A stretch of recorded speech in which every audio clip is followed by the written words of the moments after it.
Am venit că plouă. Gaia, hai să vadă lumea acum. Cum ți fața aia ta în ploaie? Ai mamă. Ai mamă. Am venit că plouă și după ce am reorganizat the shed. Serious, baby?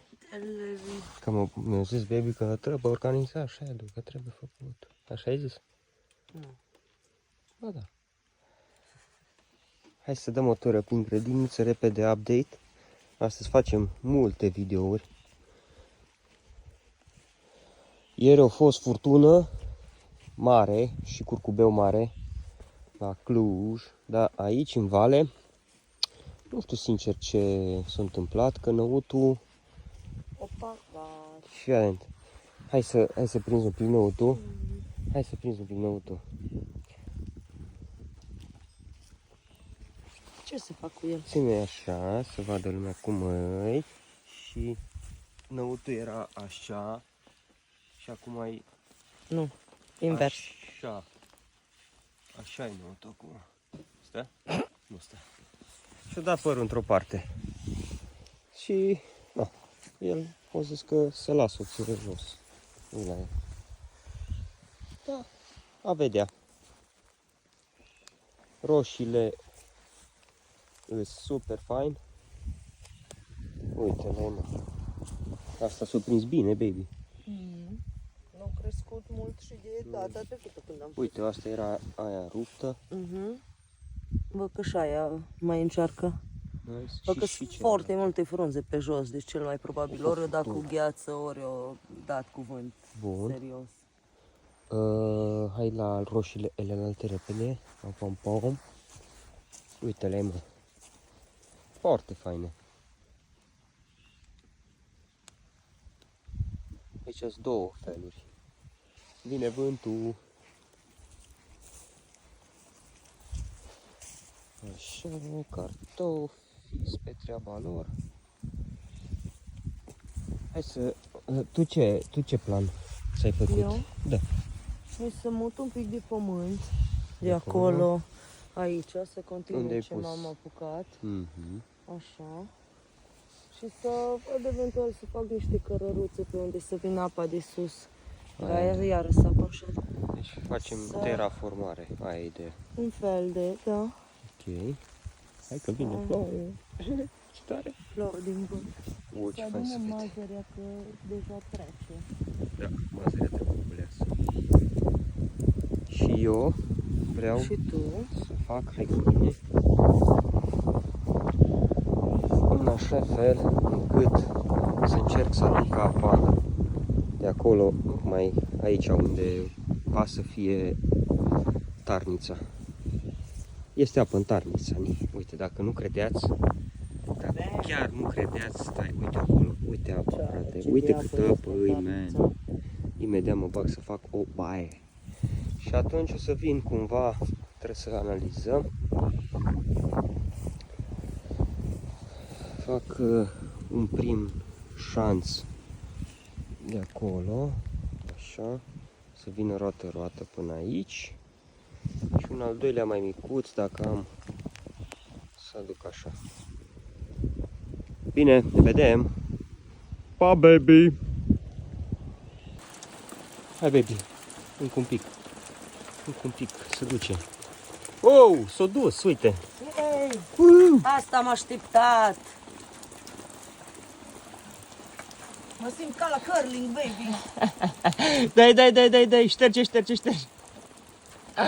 Ce tare! S-a făcut un râu. O să-i zicem Andreas River. Aș zice ceva, dar nu. Bine! Bine, Mă opresc. bine, da, Vă mai arătăm. e ok. Așa. Ăsta l-am dus primul. De aici. Numai bine că și plouă țără, da? Cam asta e nivelul, asta e căderea lui. Uite. Dacă să vedeți, și m-am dus cu el așa. Hai să vezi, babe. Ce bine că se îmbibă.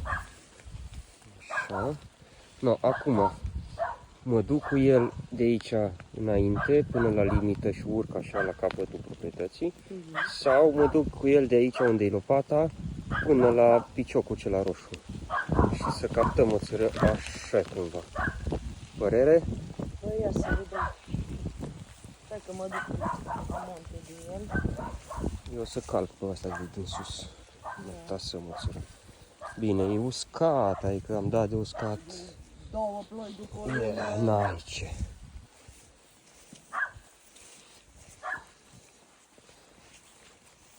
Așa.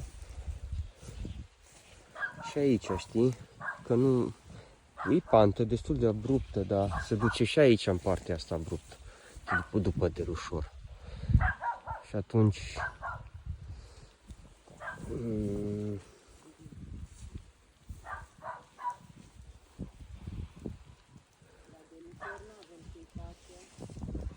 Păi numai că aș putea să vin așa, știi cum ești tu, uite, să vin și să aduc așa, în jos, numai câte un Poți să faci metru.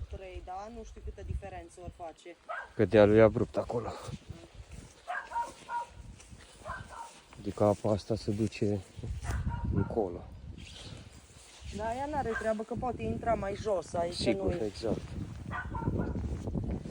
No, cred că o să vin până aici în capăt. Drept.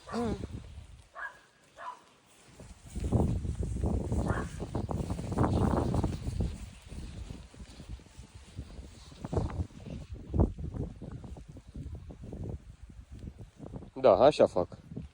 Bine, oricum unghiul ăsta e către margine.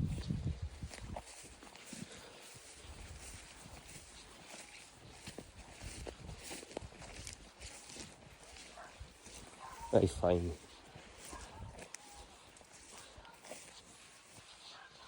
Vin cu el, uite așa, exact așa cum e drept.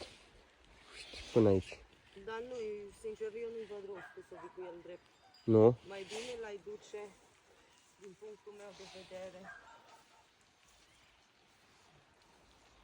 Să-i faci aici în spate. Da. Să captezi. Așa am vrut inițial, da. Da. Și următorul ăla din spate să facem o buză mai mare. M-am dat la picioare.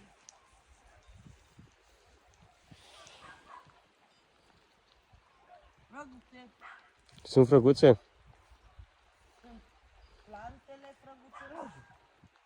Frăguțe nu văd, dar este un pâlc destul de serios aici, văd un pic mai... Bun, vă ținem. Noi ia să vedem. Experimentul. No, cam de aici. Da? Nu, dai. Îi dau tare. Dă-i tare, baby, fi nebun.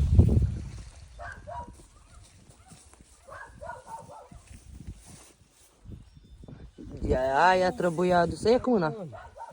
Așa. Și s-a îmbibat. Sunt bibat. Deci mai trebuie ploaie. Da? Da, da.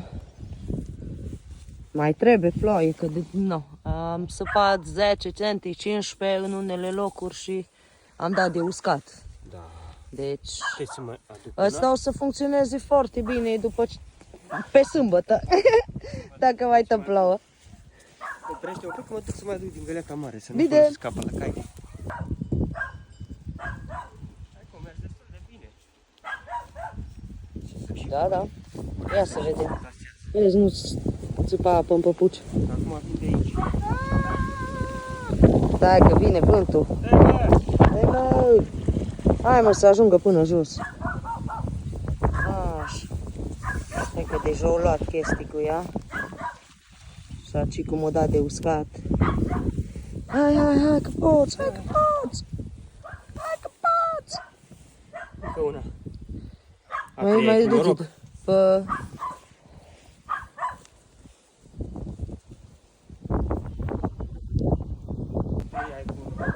Ia să vedem de unde îi dai drumul. Mai de aici. Așa aici. Go! Mass flood. Păi nu-i float, că de-aia facem de astea.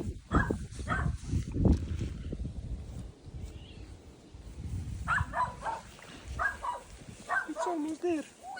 Yay! Victorie! Victorie! Mai zi o dată. Victorie! Victorie!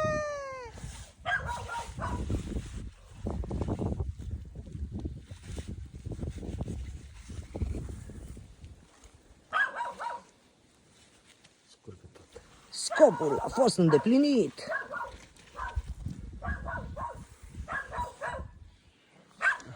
Mă, și dacă stai aici, tot aici să scurgi. Păi da. Basically. Basically. Presiune negativă.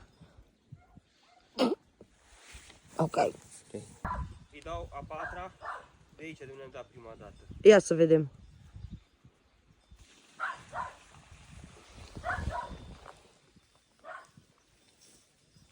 Inundation. Inundation. Hai că vine bine. Vine. Considering că era peste uscat. Vine. Hai că poți, hai că poți. Vine. Dai mă, Încă mai vine de sus. dai mă. Râuleț, baby, uite pe sus. Yay! Hai că mai ai o jumătate de metru. Aici, nu știu dacă poate.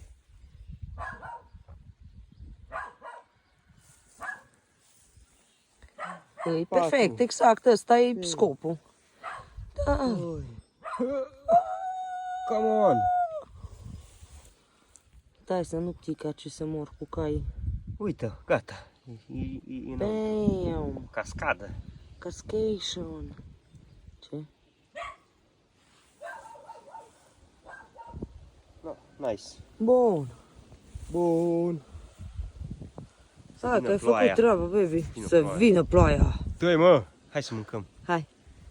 Trăznească! Baby în acțiune. Ia tine acasă. Îți dau mai cilui de câine. Hai. Dă-i. Go. Stai că la ăsta trebuie să-i dau mai încet că în ea să neacă. Vine. Ia curba. Stai că până acolo nu a venit încă. Vine. Oi.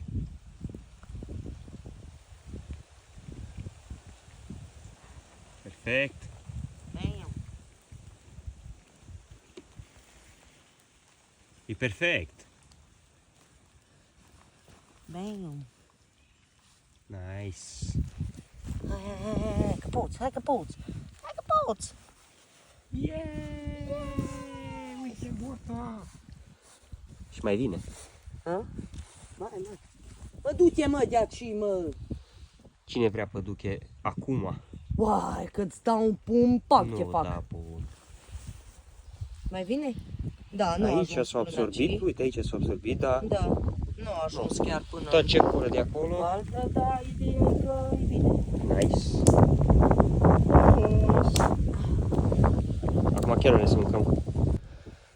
Asta e tura ultima pe astăzi. Aici și-a făcut Andreea râu, care funcționează, m-a făcut două acolo. Nu mai făcut Andreea. A făcut mușchi. Mușchi. No. Eu m-am mai pus un pic pe lucru aceea la Tarnița, la sus, la munte. Am mai luat de aici niște ropeți bune de lut și le-am țupat aceea și le-am făcut cu picioarele de sculț ca să se taseze un pic și da de începe să adune. S-a adunat un pic Și asta. am decis Da. să-l Aia. facem noi. Îl facem noi și de durează 5, 3, 4, nu știu să. Uite că Gaia știe că pe aici e bine. Deci pe aici curge. Tu, dar noi am venit ca tu să te ștergi pe picioare. Zi, baby, vrei să zici că ne-am hotărât să-l facem noi, știi? Da, ne-am hotărât să-l facem noi pentru că vrem să ne putem folosi și de pietrele pe care le-au scos fiind foarte pietros. Dar, by the way, aici am observat că e foarte bun pământul, comparativ cu cel din grădină. E tare și puțin ca... Ca grosime. Da, foarte Apoi puțin. nicăieri nu are mai mult de 10-15 cm și eu aici, când am dat în 5 cm, am dat de lut și pietri. Deci, Da. da, vom avea un pic de lucrat la el. Și poate cu pietrile facem un gărduț din ăla Irish, gen, la un moment dat. Scottish, nu știu. Da. Că spus ceva. Nu chiar foarte Nu drăguț. sunt multe pietri, da? Cred că așa de ornament. Jumătate din cășile de pe aici sunt frite. Zi tu. Bine, ne vedem data viitoare. Pa!